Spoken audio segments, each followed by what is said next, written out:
Hey everyone, welcome back to We're Live, Pal. Double G here with Andrew Zarian. And Andrew, before we get to a lot of the things that we're going to talk about, I wanted to mention our former co-host and our good friend, Denise Salcedo. Did you see the latest news for Denise? Yeah, she's I sent her a message. I'm not going to go into it, but I'm so happy for her, and I sent her this nice long message. She's the host on Saturdays on Busted Open Radio on Sirius Satellite Radio. Yeah, no, it's so cool. I'm so happy when I see stuff with her, like just, all the new things that she's doing. And it's funny because I look at what she's doing, and it's kind of like reminds me of my career where you work with somebody and the greatest thing you could do for them is kind of cheer them on and like just support them and stuff. And, you see people go to different departments or go to different Yeah. jobs and you just kind of root for them. And that's kind of how I feel with Denise and also you yourself, though, we're still doing this, but just so happy for Denise. I'm glad she's doing exactly what she wants to do and just want to wish her continued great luck and success with all of her stuff. You saw a couple bozos were trying to poo-poo on her parade. I didn't see that. What happened? One giant bozo was crapping all over her, and I'm like, dude, one of the nicest people you'll ever meet. Genuinely works hard. If you have any brain to comprehend what it takes in broadcasting to go to satellite radio or go live on the radio or do your podcast consistently to the level that she does, if you had half a brain, you would recognize it takes a lot of skill. It takes a lot of work. It takes a lot of effort. It shows jealousy is so it destroys people. And for a number of people on the internet, they were obviously destroyed here. It's one thing not to listen to someone's content. Like I'm saying, listen, I'm not for everybody, and I know that. But to go and be to crap on like a happy announcement like that, it made me so angry yesterday when I saw it. So I sent Denise like a nice message, and I gave her the rah a little bit. But amazing. I mean, she's working with Fightful. She works with us here. She's working on Bustin' Open Radio. She's all over the place. She is a byproduct of hard work and hustle. Yeah. And, there is a skill element to it. Obviously, she's a great host. She's on, WWE's radar when it comes to them wanting to do stuff with her. So she has to have that skill level. But underneath it all is just an incredible work ethic. And her ability to manage her schedule and to be able to still do all the shows that she does is a really good thing too, because that's hard. Like I know when I'm like busy, and a couple weeks ago we had Revolution in the Bay Area, and I was like, okay, I got to get all my stuff done, but then I'm going to these shows, and it's Wednesday and it's Friday and it's Sunday. Like, how am I going to do it? Like, it could drive you nuts, but she has it all figured out. So just major kudos to Denise. We're getting old. That's part of it too. Denise, but shouldn't we be better at organization when we're younger? Shouldn't we be better at sort of figuring that stuff out? Listen, at one point, you just stop caring about some stuff, like, I said this on Observer, right? I absolutely love wrestling. Like, I absolutely love professional. You know this. You and I, you've gotten to know me pretty well. You understand how my mind works with pro wrestling. And I don't, but one thing I don't get is the negativity that comes along with it. It's one thing to be critical of something, but you don't have to be a dickhead about it, Mm-hmm. with anything, with the talent. Like I see what the talents, what they write to the talent, what they say about, just, you see it all. And I'm thinking it takes for me to be willing to have an argument on the internet or to write this. It takes so much effort, right? And anger. Like that, it's affecting my day. I'm blown away by just negative criticism to that extent. And listen, Denise does a positive product. And that's why she's going far. You want to be a dick? You're not going to get far in anything. Not just wrestling. It's not gatekeeping. Be a nice, normal human being, and you'll get far in life. That's all. Yes, absolutely. That's a great That's lesson. my advice. That's my media good person today. Be a good human. It'll take you far. Okay, the other thing I wanted to mention, and we're being good F4W online Wrestling Observer people here by mentioning something that, unfortunately you're not able to attend, but is a staple with this website, the F4W Las Vegas convention, which is scheduled for the weekend, Memorial Day weekend, around Double or Nothing in Las Vegas. And there are a bunch of events for that weekend, and you can go to the Twitter account F4W Convention, and you'll see the link to the ticket page there. But just want to mention a couple of different things because it's Las Vegas. We are back, right? We are back doing the meet and greet. The meet and greet is fantastic. It's an ability to meet up with Dave, meet up with Brian, anybody else who's out there from the website, but also, and this is where, to me, this is where my heart is with online community, to meet the subscribers. And there are long-time subscribers who go back as far as I go back, which is 2005. And to get to see those folks, after not being able to see them for a year, like that's really the fun part to me. But there are a couple of events here. There is the meet and greet and Q&A with Dave and Brian, which is, I believe it is Saturday. And that is at 10 a.m. at the FSW Arena. And then there's the Ed in San Antonio show, Poder Cinco, which is right after the Q&A. And then later that evening is the suite party at the Cosmopolitan. And that goes from 10 p.m. to whenever the Tony Leader decides to kick everybody out. And then on Sunday, there's a brunch at the Wicked Spoon, which is, year after year after year, we've been doing that. And then on Sunday, there is AEW's Double or Nothing. So there are a bunch of different packages that you could buy tickets for. Just go to the website, and it's an Eventbrite website, and you can check it out. And I hope to see you.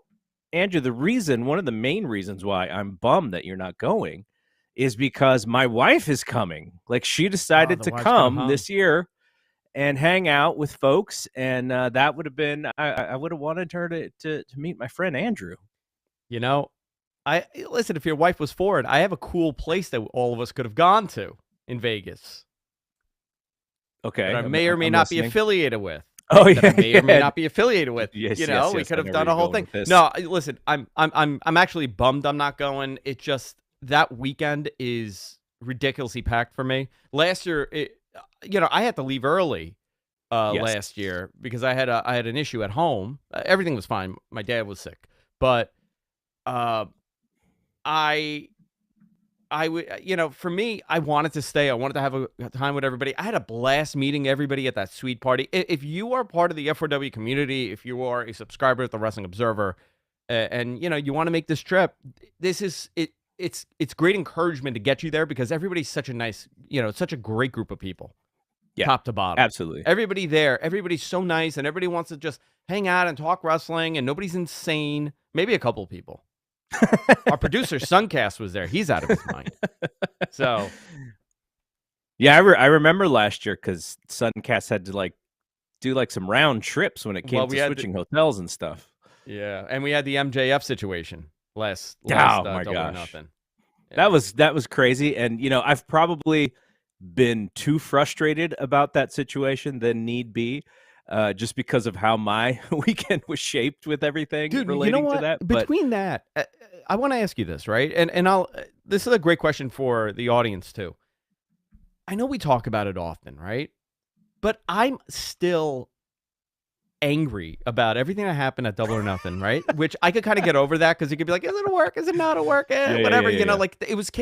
I don't think people were affected watching at home, but I think if you were there covering this, it was a little frustrating.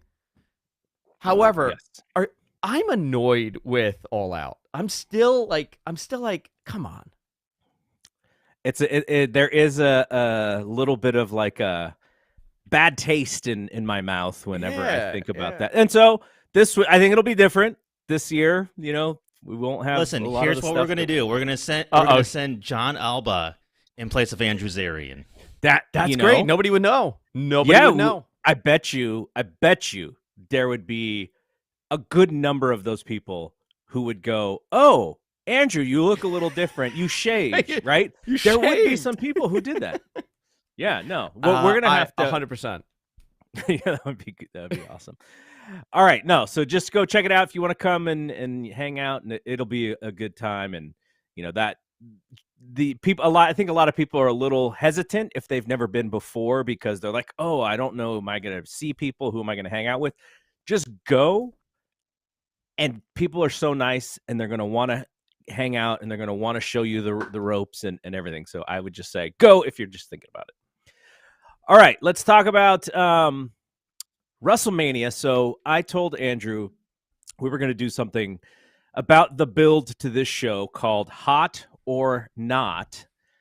And, I think we feel like this WrestleMania has a pretty good it feels bigger than most recent WrestleManias.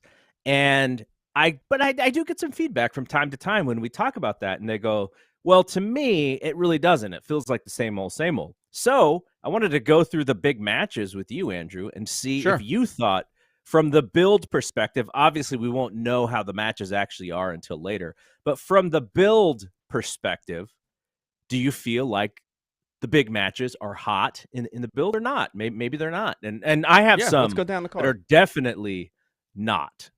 So let's start with the big bad, the main event, Roman Reigns and Cody Rhodes. We did get a little bit of an advancement in the story yesterday.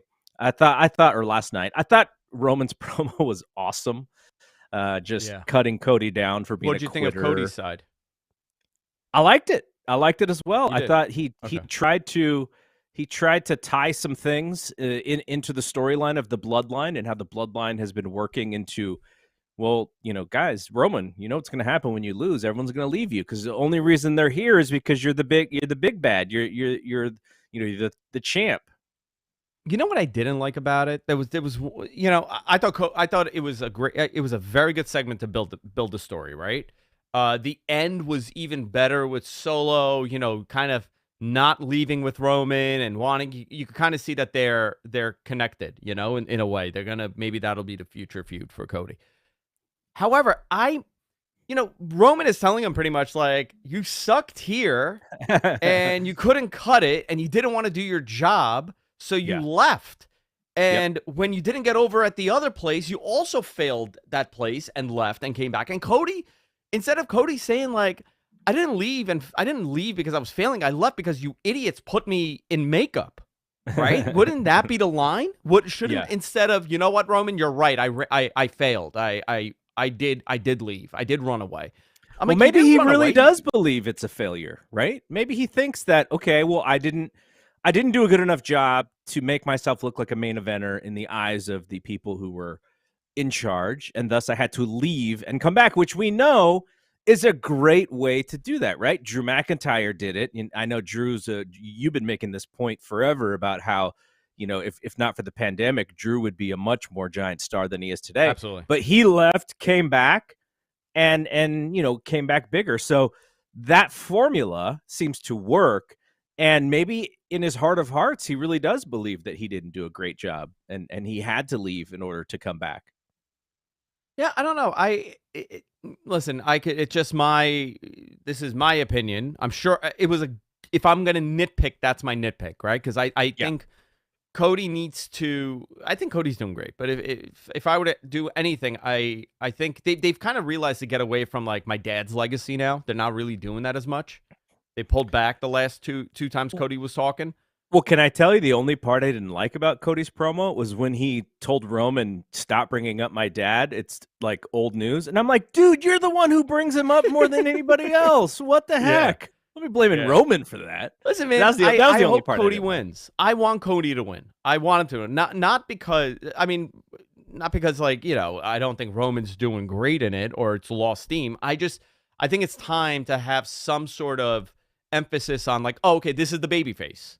This is who is the good guy, and this is who is going to be the champion, and we could have this babyface run to see if you could have a clean-cut babyface in 2023. Because it's almost we talk about this regularly. When was the last time that WWE organically put the title on a true babyface and were behind him at that level? John Cena, but John Cena was getting booed. From soup to nuts, it's been a while, right? Because they probably earmarked Cody for this role this time last year, and they're following through with it, and they haven't changed plans. So yeah, it's been a long time. So for you, has the build for Roman Reigns and Cody Rhodes been hot or not? I think so. Absolutely. It's been hot. Yeah. I think it's hot too. I think it's hot. You know how I know? I'll tell you exactly how I know. I have not consistently watched Raw live or in its entirety, right? Not an abridged version in a very long time. And since the Bloodline stuff started heating up, I started watching it a little bit more and a little bit more. And now I'm watching the entirety of the 3 hours in one shot. So, and I'm going based on, listen, I'm 30, I'm going to be 39 years old, right? I'm a very different demo than the 16, 17-year-old that's staying up or the 20-year-old that's staying up and watching this. I got a long day. I start my day at 4 o'clock in the morning. If I'm willing to stay up and watch this, it shows something, at least to me. Yeah. Yep. Agreed. Okay, let's look at what Dave Meltzer believes is right now scheduled to be the main event of night one, though they have not made that official yet. Charlotte, the happy-go-lucky, plucky babyface Charlotte, against Rhea Ripley, whose character is a bit... She's got two different programs going, one with Dom Mysterio and the other with Charlotte, and she's kind of a different character in both programs. She's Judgment Day Rhea with Dom, and then with Charlotte, she's kind of like underdog NXT heel Rhea, which is kind of interesting. I think if she went super heel, it would probably make Charlotte's plucky babyface a little bit easier to stomach. But just wondering what you thought about this program so far. I'm a big fan of Rhea, and I don't dislike Charlotte like a lot of other people do. I get her entire role. I'm just a fan of Rhea because I think the character has more depth. I very much like what she's done with Judgment Day. But if you ever notice in the Judgment Day stuff, right, like she's not like Dom. They were in that restaurant, right, for Valentine's Day, and Dom didn't have the money, right? Like, so she has to pay. She's a little bit of a baby face there. Because Dom is such a loser, not the person, but obviously the character. And then with the Ray stuff in the ring the other night, when it was Rhea and Dom in the ring, and Ray comes out, she played a little bit of a heel, but she backed out from their feud. She's like, I'm not getting involved in this family nonsense. I think her character is very genuine, like it's more of a realistic heel. I don't know if that's the right words. So I don't know. I feel like it's more in line with a real life personality rather than this over the top heel like a Seth Rollins, But well, it's also part of the story that they're telling, right? Because 3 years ago during the pandemic, Charlotte beats the up and comer. Charlotte even won the Royal Rumble, right? And then she went to Rhea and said that's the title that she wanted. That was the story, as far as I remember. Yeah, something like that. Yeah. And so it was already a weird story from beginning, and now they're trying to use that to bridge to this. And I just think it's if you wanted to tell this story, I think the way that you do it is you flip them, and Rhea's the babyface and Charlotte's the heel, but you can't do that because she's with Judgment Day.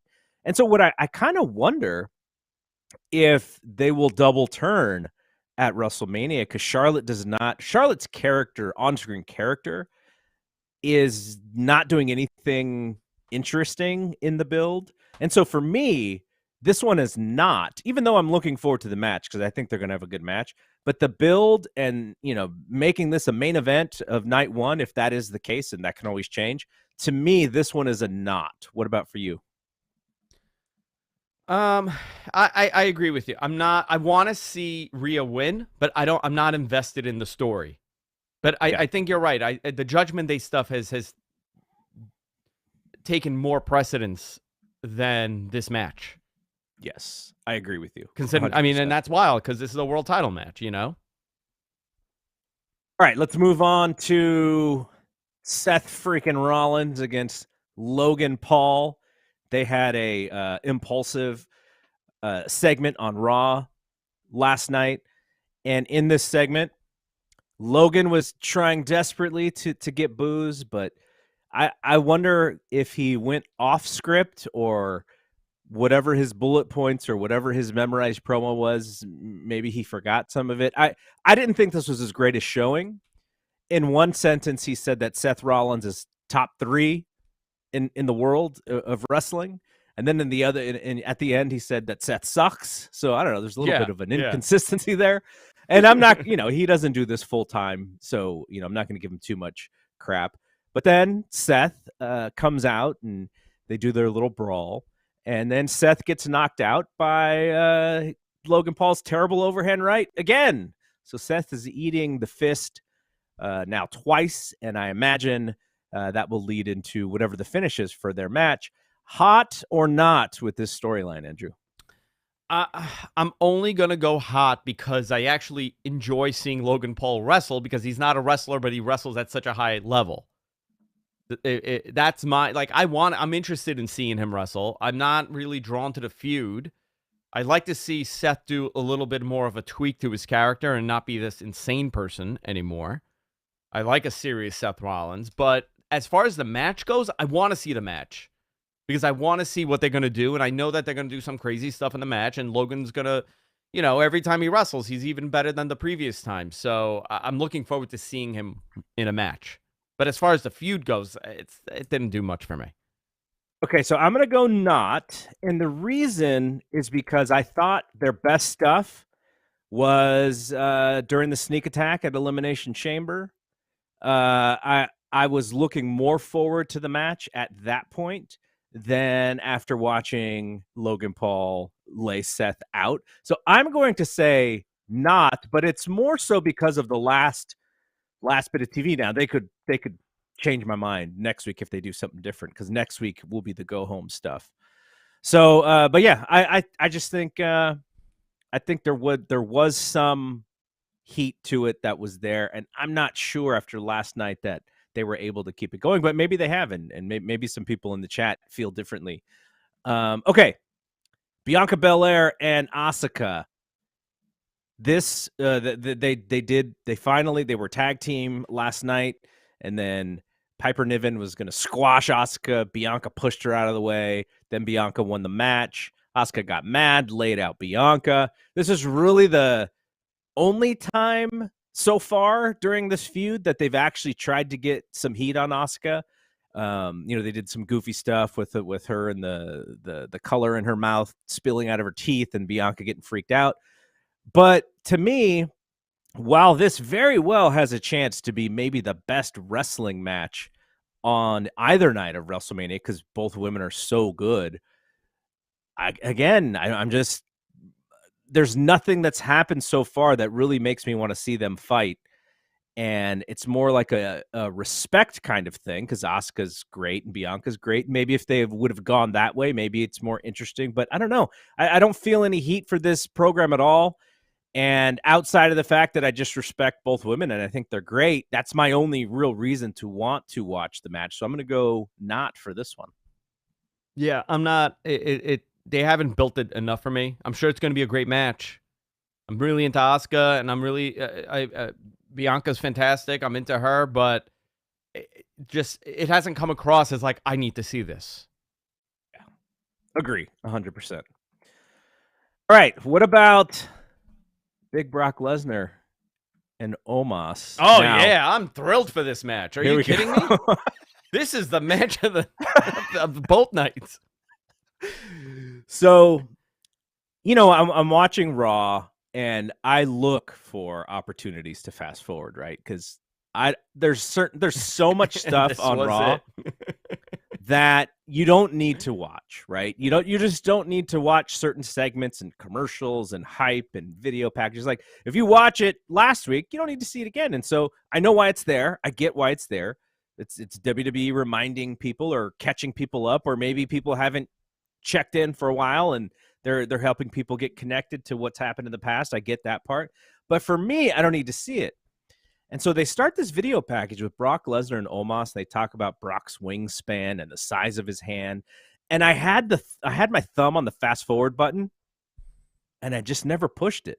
I was fascinated by the stats of these two guys, of Omos, his wingspan being his boxing reach. Yeah. Right. His reach being so much more than a heavyweight boxer and all that. I was fascinated by this. And I have this weird interest, I guess, in watching them and whatever they're going to do. I think the build has been really fun. I love Moonshine Brock. And I don't know, this is hot for me, even though I know the match is just going to be what it is. But to me, the program is working for me. I will say I would only be into this match if Omos comes out with the Andre singlet, okay? And Brock comes out with the yellow undies, and they just reenact that entire match. That's what I want to see. You call them yellow undies. You know, and he's awesome. Super tan. His hair is on the same consistency as Hogan. You know, he has get the hot dog skin going, and he's set. I mean, how are you not into that? I don't know, dude. This has done nothing for me. I hope this is not Brock's last match for a long time, because it's a nothing, you know? It's just an F5, right? It's just getting this big dude up for the F5 and doing it. Now, do you think, because you mentioned the Hogan Andre thing, and there was a A&E Rivals documentary with Hogan and Andre that I watched just because I just kind of wanted to see all that stuff from when I was a kid again. But there is you could do the thing where it takes Brock like 3 times to get Omos up for the F5 and, oh, my back, and selling a little bit, and then finally when he gets him up and he does it, then that's now they don't have to go as long as Hogan and Andre did, because that match was long, but they could do a short version of that match. 40 minutes. 40 minutes I want. Just him grunting like Andre. He does the whole thing. So into it. All right. Next match here. Austin Theory versus John Cena. Cena came out a couple weeks ago, buried him 6 feet under, and the last couple of weeks have been Austin trying to prove that he's the guy, and he's beaten who did he beat? He beat Montez this week, and last week he beat Dawkins, I think. And so this is the build to trying to get Austin over, and I am leaning not for this one, because if your plan was for Austin Theory to be able to carry this program without John Cena, I think he's trying. I just don't think it's working. And when you have John Cena in a match that should be, one of the top 2 or 3 matches on the show just for the fact that he's John Cena, this feels like middle of the card kind of feud. And so for me, this one's not working, but I may be off target here. I'm kind of wondering what you think. First of all, I got to tell you, Austin Theory, he's jacked up now. I mean, he looks impressive. He's looking good. So and plus you're a body guy, so that means something to you. I'm a body guy, of course. Of course. Listen, I'm not going to hide it. I'm a body guy. Don't look at me now. Look at my grandfather. He was the pro bodybuilder. I do think the story post WrestleMania will be what they do with Montez Ford, to be honest. Out of all that generation that's coming up, I would say Montez, to me, has the most upside, and I could see him as a very successful world champion in that company. Whether or not they get there properly, I don't know, or how they get there, but I do see that happening for him. I think for Austin Theory, this is to get a little bit of the rub for him, and he's in the ring with Cena, and there's that comparison with Cena. I'm in the middle. Can I take that as my answer? I'm 50-50 on this. Well, I mean, I think by taking the middle means that it's probably not that hot. Yeah, okay. But yeah, I mean, and look, John Cena can come on Raw next week or on SmackDown and cut a promo. And it will feel, this could absolutely change. But I just don't think Austin Theory has the chops, or he doesn't have the originality because he does feel like, this is still the Vince McMahon version of Austin Theory. This is not like this, this character that doesn't feel like it's handpicked. So I think that's part of it. And but I think they have a plan with him at least. It's just it may not be working for me, but we'll see as far as the future here. Okay, couple more, and then we'll move on. Edge versus Finn Balor. So Edge does this promo where you only see his face. I don't know if you remember that this is before your time. It's before my time too, really. But it's just an iconic album cover of Queen, and they're just the four faces in like on a black background, so it just looks like four heads. Yeah, and that's what the Edge promo reminded me of. You see this, and it really showed how long and angular his face is. But just this promo where he's just his face, and he wants the demon. He wants the demon Finn Balor and this hell. Now, I thought it was a little over the top, and I'm not really a fan of Edge's promos, but I commend the effort. Like, this was creative as all hell. His same dialogue that you usually get from Edge, but kind of a cool deal. But I'm also going to still say this program is a not for me, and it's not because of Finn Balor, because he's completely overshadowed by Edge in this feud. And I think that's part of Edge's thing, is that he just kind of overshadows everything. And so no matter who he's facing, it's always kind of an Edge feud. And I think that's happening with this one with Finn. Now, thankfully for the show, even though it is Hell in a Cell, again, it should be like it's giant match. I think it has a little bit of that Austin Theory, John Cena stench, in that it really feels more of a middle of the card feud. And it doesn't feel like a semi-main event kind of feud. But just, that could be me as well. And wondering what you think about this. I'll tell you what I think, right? Edge, his run, he's another one. If it wasn't for the pandemic, he would have had a very different story the last 3 years. And he didn't get injured, that took him out of it too. I would say that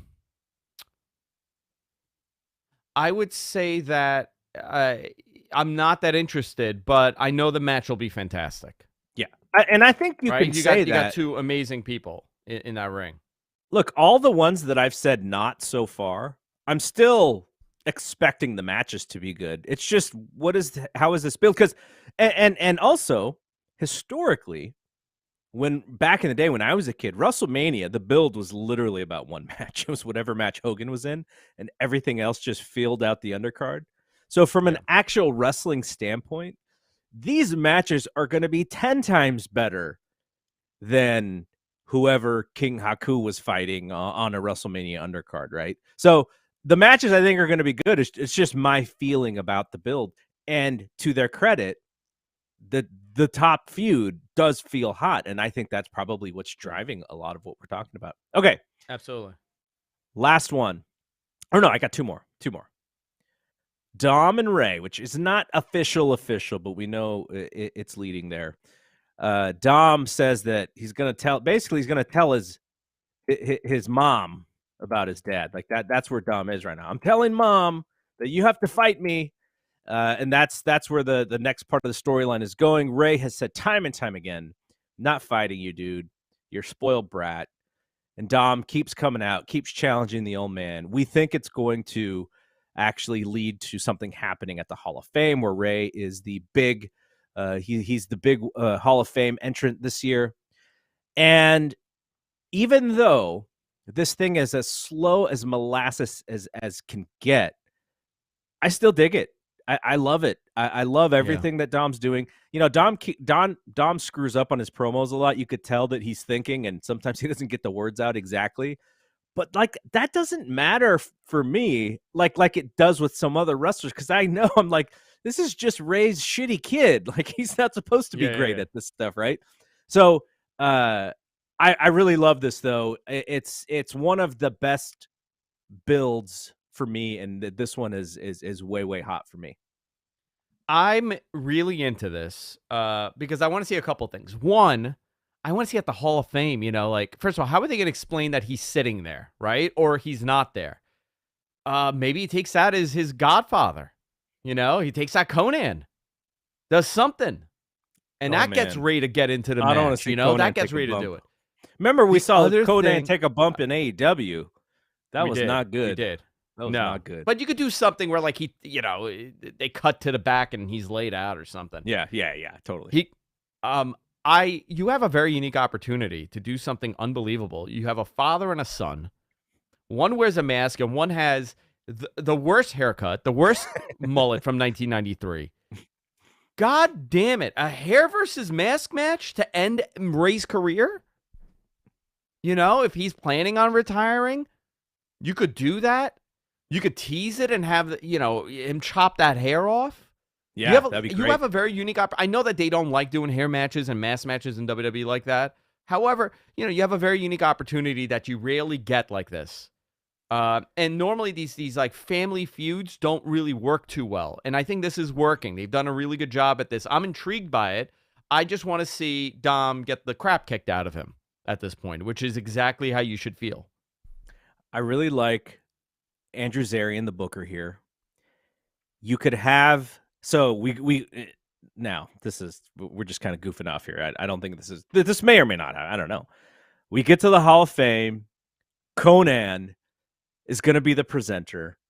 And Conan is probably the best ideas person for this thing. I'm sure he's giving his input. Conan is about to introduce Ray. And like you said, somehow he has to, he gets beat up in some place. And so instead they introduce Conan and out comes Dom. Dom, gives his dad the worst introduction, just how he's a horrible person. I would love that if it wasn't like to a lot of these guys, it actually does mean something to go in the Hall of Fame, which it should, It would Ray want his Hall of Fame induction? A guy that should have never made it in that company. Yeah. By all accounts, should his Hall of Fame speech be a storyline? No, well, I mean, seems like they've already agreed to it, right? If they're gonna do something big, because I'm with you. I would rather them not do it here at the Hall of Fame, because I like the Hall of Fame. I like the real speeches. You really see the real stuff, and I don't want it to be this worked thing. But if they're going in that way, then you have the match, and the match at WrestleMania is all about Ray being unable to really go for the kill in this match because he doesn't want to hurt his kid. And then Dom goes for the kill. And then, like you say, in Backlash in Puerto Rico, hair versus mask. And Ray gets the win, shaves Dom's head. Rico. Yep, do it in Puerto Rico. Yeah, at Backlash in Puerto Rico. Shaves Dom's head, and that's it.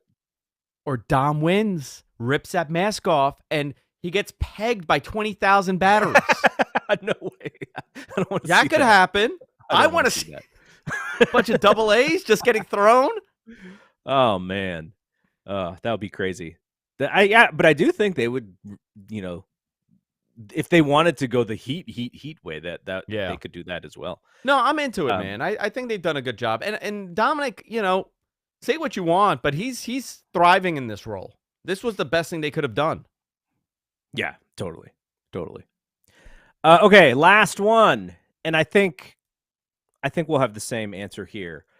The Usos versus Kevin Owens and Sami Zayn finally signed. My worry with this whole thing was when they would finally get to the culmination of making the match, it would feel less interesting than before. But I think with what Cody did with his promo, kind of wrapping it up with saying, Roman, if you're not the king anymore, then, these guys may not be as loyal to you as they have been. There are, there's stakes in this match, not only the tag titles, but it's like, it is really, can we bring down the bloodline? Is that, these guys have been wreaking havoc over WWE. Like, are we invested to bring this whole thing down? To me, coming out of WrestleMania, the one storyline that is so compelling to me is Roman versus Jay, and Roman versus Jay and Jimmy, kind of, right? Like, because they've been building, they've been doing a really good job about planting all of these seeds about where things can go. And so I'm invested in Kevin and Sami winning this match because I want to see what happens when the bloodline, all the chips are down for the bloodline. Where do they go from there? So to me, this thing is hot. Roman and Cody is way hot. Like this program is amazing. It's been amazing, and I can't wait to see what happens next. Yeah, it's such a great moment for that building, for them to win the titles, and they could do something cool, and they'll continue to, defend the titles. Eventually, Kevin Owens will turn heel on them, and they'll have a SummerSlam match or something like that. I'm curious how moving forward what they do with it, right? If there is no bloodline to feud with, how much does Kevin and Sammy work? Defending it against random tag teams. Yeah. Are you going to be as invested then? I don't know. Probably not, right? And that's just what usually happens. They do need to set up some other stuff for sure. And that, that's why we have a WrestleMania Backlash, is because it's like, oh my God, we just did all of this stuff for this WrestleMania. Now, what do we do next? And it's like, well, how about let's just do all these rematches so we get another month to figure this out. I think it's smart. Yeah. Okay, so I wanted to get your take on something that was kind of running rampant on Twitter and other places of the internet on Friday, which is Kenny Omega versus Vikingo, and Tony Khan called it a dream match, which definitely to a segment of the audience, if you follow AAA, if you understand Lucha, if you followed when Kenny was going to AAA, that audience who knows all of that stuff, I think this is a giant match to them. But there's another part of their audience who doesn't really know who these people are, and then there's a bad faith part of their audience who is WWE fans just hating on everything that they do. Yeah. And it just became this giant discussion about whether or not Kenny Omega versus Vikingo is a dream match. And to me, someone who's invested in Kenny Omega and his wanting to wrestle internationally and all that, I think this is going to be great. But to others, I don't know if they even know who Vikingo is. Where do you fall on this discussion? I totally understand the other side of this argument, right? Where people have no idea who he is. And to them, it doesn't really mean as much. But if you watch AAA, if you follow, you go on Squared Circle and you're watching these clips, or you're watching on Twitter and you follow like our audience, right? You're going to be into this. You want to see this match. You want to see what they could do. Vikingo, he's relatively young. He's new. 10 years new, but he's relatively young. What is he, 26, 27? I think he's like 27. I want to see it. I want to see Kenny back as a singles. I want to see him do, what the cleaner does. But, who else? What's a bigger match for him to have? A guy that you've never seen him work with, which the allure of, wow, this is, this guy, you may not know him, but he's really great. Or is it, build him on TV and have him against somebody that already exists? I don't think Tony, but we got to sometimes take our minds out of the WWE way of doing stuff and the way that WCW did it, where it's a whole new company. Tony thinks very differently. And sometimes, having a random match where you don't know the guy, but there's something behind him kind of goes a long way. Now, I'm not saying, Nick Gage versus Chris Jericho is what I was seeking. But you know what? I watched that match. I was like, holy moly, this is insane. And I was glued to it, right? Yeah. For all good reason, bad reason, doesn't matter. I was still invested in it. People are going to be invested in this when they watch this match. The crowd is going to be into it. They're going to build him up on commentary. And Kenny's going to look like Kenny. And this is the beginning of the singles run again. I think there are two other small things that you have to take into account when you do a match like this. One, Tony has probably tried to, and it seems like whatever the problems were with AAA have possibly been resolved, or at least, enough to make this match. Who knows when they'll ever have a chance to book Vikingo, because he's also busy in Mexico. And so there's that thing, because I think some of the argument is, and this was my initial argument, which was, could we build Vikingo for a week? And can we explain this story, which is Kenny picked him because he wanted to wrestle him, and so that highlighted and it pushed Vikingo up in the whole zeitgeist. But if you only have him for 1 week, you can't really do that. So then Tony instead did something on Rampage, and now there's been video packages and stuff that's on social media. So that, to the best of their ability, because if you only have him for this 1 week and maybe the deal comes in late, you can't hold it off and push it off and then go, okay, we're going to introduce him.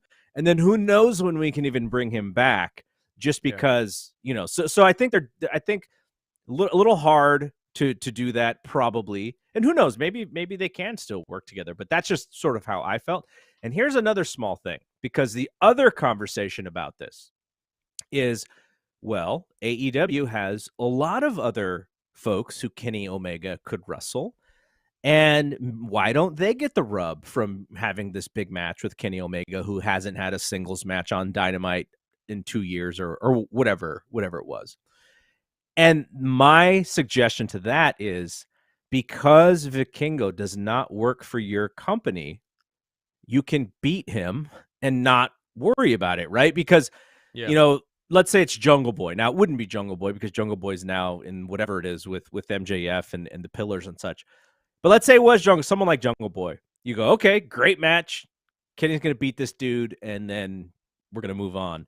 That isn't as compelling, I don't think, for the fan base as is Kenny beating an outsider and then having a great match with this outsider. And then maybe the AEW fan base goes, wow, I can't wait to see this outsider again. And then it makes Vikingo a little bit more special. And the small thing, I'm kind of glad that Vikingo isn't in AEW, because I think Tony would have a little bit of, if we've looked at some of the international talent, you look at a Bandito or a Rey Fenix or a Takeshita, there is this in introducing them to their audience. The way that he's done it is that they've had to lose, and I don't think if you're building this as a dream match, you don't want Vikingo to lose before he gets to Kenny. So those are the three things where I give Tony the benefit of the doubt for what he did, and I'm really excited to see Dynamite. Is it because it's Vikingo? Well, no, it's because we don't get to see Kenny Omega wrestle as a singles that much, and I love watching Kenny Omega as a singles wrestler. So that's more of it for me. But there are others who are like, wow, Vikingo, this is a match that I've always wanted to see. And Tony's giving it to that audience for the dream match aspect of it. Yeah. No, I agree with you. I get why he's doing it. Totally. All right. Did you know? I had to sneeze. I'm so sorry. I had to mute myself. No, I totally get why he's doing it. I also see the other perspective. Sometimes there's no, right answer, wrong answer here. Yeah. It's whatever, in his mind he thinks is best. And we also don't know all the things that he's had to do in order to put this match together. Like, this was probably really hard for them to put together, but he wanted it for his audience. So I commend him for that. Okay. Let's look at the rest of this Dynamite card. Did you know that Sting is wrestling on Dynamite this week? We get Kenny Omega and Sting. I did not know that. So based off of an angle at the AEW House Rules show, their second, I guess, technically their second house show, it's going to be Sting, Orange Cassidy, and Darby Allin versus Kip Sabian, the Butcher, and the Blade. So, seeing Sting wrestle on TV these days is actually really, really cool as well. So you get Omega, and then maybe you get some of the older Sting fans who are like, I kind of want to see what Sting's doing. So this is pretty smart, I think, if you're trying to draw some attention to AEW Dynamite this week. And some of the other matches, we get to see a tag team defense with the Guns against Top Flight. And I think there was something that happened maybe on Rampage, which I unfortunately didn't get to see before we recorded. But another solid thing between those two teams. I like the Guns. I know there's a part of the fan base who's like, why are the Guns doing, why are the Guns champions? It should have been Acclaimed. And I get that part. I thought the Acclaimed were going to actually win the belts back pretty quickly, but the Guns are not terrible and they are young. So I very much enjoy them. And they're facing Top Flight. And then we have Moxley against Stu Grayson, the newly hired Stu Grayson, who got over in Canada last week. I imagine both of them are probably bleeding. Wait, did you see that? I think Mox bled on the house show. Did you see that? Yeah, of course he did. It's crazy. That dude is very crazy. thin skin. It's not his fault. Well, I guess if you are, you're running a small show, they didn't have a star-studded lineup. They didn't have an all-star lineup of matches. Yeah, but so 3,200 people in that building, dude. Yeah, Mox was probably like, "Hey, I'm in the main event. I need to give him the whole Mox experience." And he did. It's commendable. It's kind of commendable. So, did you saw the pictures, right? That came out of the show. Okay, I haven't asked anybody, but it was very smoky in that building. Right? Did you notice that? It was very smoky, and it looked like the hazy lights. It was very hazy. Was that by design, or was that... Because if it was by design, I think artistically it looked fantastic. If it wasn't by design, I think it looked terrible. But I thought it was cool. Like, it could have been the building, could have been just a bad building or whatever. But I thought, I'm like, you know what? For AEW's first... second, let's say second house show, but first real, okay, we're going on the road. 3,200 people for a nothing show with, just talent on there. You don't know, no major matches, nothing. I think that did fantastic. I think that was, this is going to be a nice story of B market towns getting these house shows maybe and able to develop something with that. I wonder if the matches sort of depend on who is local, because that's what it seemed like on that show. Was Tony was mostly just using the local people as well as some of the office to do those shows because they were going to be with him anyways. And so maybe some of the, maybe if they do it in SoCal, where there's some bigger stars in SoCal, maybe you get a bigger show. I don't know. I didn't like the lineup. I would have been really disappointed if I went to that show. Outside of it, just, house shows are a little bit different, and they're when it comes to TV shows, there's these commercial breaks and stuff, and house shows just go. And sometimes you can see longer matches from people that you don't get to normally see. Like one of my favorite house show workers was Joe Henning. I was like, whenever he was wrestling in a house show, he would always have a little bit of a longer time, and I always really liked his matches. So you could see stuff like that. But I don't know, and maybe some of it is because I was at that Rampage show, which I've probably talked about a little bit too much, at the Cow Palace, where I was so disappointed in what we actually got for the money that we paid for those tickets. That probably is a little bit of my reaction to this house show. But for the fans' sake, if you run that town back again, do you have to bring bigger matches? Probably, because it's harder to go into a market a second time. But you can't argue with the success of selling at a building ultimately. No, you can't. You can't argue with that. We'll see with the next one, what they could do and what they do with the card and how they tweak it. This was more like a test, I guess, to see what they could do. I want to know, were they filming for this? I imagine that they filmed, right? You would think so. I would imagine. I would hope so. Yeah. I mean, maybe they have a library of AEW House Rules shows or something whenever. Like the old MSG shows. They could do their own little library. Yeah. Yeah. I mean, you could have someone voice over the shows, I'm sure, just voice over the matches. Like, if you think about it as less of a show and more just watch this match, you could totally do stuff like that. All right, let's finish up this Dynamite card. Tony Storm against Sky Blue. Kip Sabian, or we already mentioned that match. And the one, I really wanted to ask you about this one. Hook versus Stoke Dog Hathaway in a no DQ match. Now, Stokely is one of my favorite characters in wrestling. I don't think he's really had the greatness in AEW yet like he did in NXT when he was Malcolm Bivens. And I saw him even before that when he was better than Bivens. When he was on the Indies, he was unbelievable in Evolve. Great. What a great character. I mean, WWE doesn't do managers, so they would have a hard time with him. I am hoping that this is his coming out party in AEW. I'm hoping that we get the full Stokely Hathaway experience because I think he's so talented, and I want to see him put to really good use as a manager.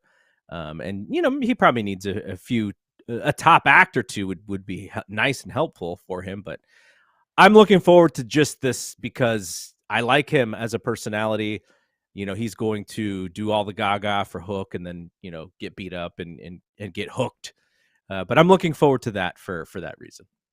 Yeah, me too. I want to see what they could do with that. All right. So last little bit of, we have a few minutes left. I wanted to ask you one more thing, which is the story about Goldberg and him not having any more time in WWE as of right now. Could you see Goldberg in AEW? Would he even want to go to AEW? What is your sense on that? I think he should go to the Indies. And I think Bill Goldberg needs to. Who's going to pay that dude? You don't want to see him in PWG, dude? You don't think he should go to GCW? Masha Slamovich is their world champion. All of a sudden, Bill Goldberg comes out, spears her, and wins the title. You know what? If I was Goldberg, I'd do that for free, just to make people go nuts. I don't know, dude. Do you even attempt to put him on TV in AEW? What could he do in AEW? Is it a one-off where he just shows up and says, just for the nostalgia of it, he shows up on the show and doesn't do anything after that? I don't know. I mean, I thought Goldberg's his second run in that company was pretty good. I saw an article saying how terrible it was. I'm like, were you watching the first one? Because the first one was abysmal. It was terrible. You're talking about back in 2003. Yeah, back in 2003. Compared to that, like the second run that he had when he came back, I thought that was really good. It was a very different person too. He didn't have a lot of that anxiety of WCW with him. I went to, it's either the first or second Triple H versus Goldberg match on the house show loop when he came back or when he came to WWE in 2003. And we're watching this match and we're watching Triple H put holds on this guy. And we were like, what in the hell is going on here? You didn't get barely any explosiveness from Goldberg. It was a Triple H match. It was so boring. Yeah. And I was like, this is not going to end well. You know what I would do if I was Tony Khan? And confront MJF? No. I think that company needs an enforcer. He would be the highest paid enforcer. Put him in the kayfabe office and have him be the voice of Tony Khan instead of us hearing about this invisible Tony Khan. And then when he does come on TV, he does his thing, which, I think he would probably admit he's not a performer in a sense. He's a boss. And so it's a little bit of a different character. Have Bill Goldberg be the commissioner of AEW, man. Like, you need a baby face to do that, to make the matches, whenever you're watching. I'm getting just like daymares happening, not nightmares, but daymares. As you're telling me that, I'm envisioning the quota of 1999 WCW is at its max right now. Between Sting and Jeff Jarrett getting title shots on TV and now Bill Goldberg showing up. I don't know. I'm getting a little bit of anxiety from this. I got to turn on IATA and listen to Dave and see if the company's getting sold to WWE. Tony Khan, very influenced by that, 96, 97, 98 Nitro stuff, right? This would be right up his alley. I'm sure he was a pretty big Goldberg fan just from the presence of it, not from like the actual wrestling standpoint. But that's what I would do. I think they need one, and he would be perfect. Who's the match? Give me the match you would want, like a real match you would want to see Goldberg in. I don't want to see him in a match because he always gets hurt. But there's something there with Samoa Joe or Wardlow. You could have him run through Jake Hager in somewhat of a comedic way. I don't think there's a money match, though, for a pay-per-view. Maybe there is that. I'm just not thinking him and Jericho. Jericho's going to put him in a front face lock again? Jericho's going to put him in a front face lock, yeah. Yeah, you could do that. You could do that. That might be fun. I'd be into that. Yeah. All right. we're done here. We got through the whole show with all the things we talked about. So thanks to everybody for listening. And if you watched on the live stream, really appreciate you checking in. We'll be back next week, the week before WrestleMania. There will be lots of stuff to talk about because there always is. So for Andrew Zarian, I am Double G. We'll see you when we see you. Peace out.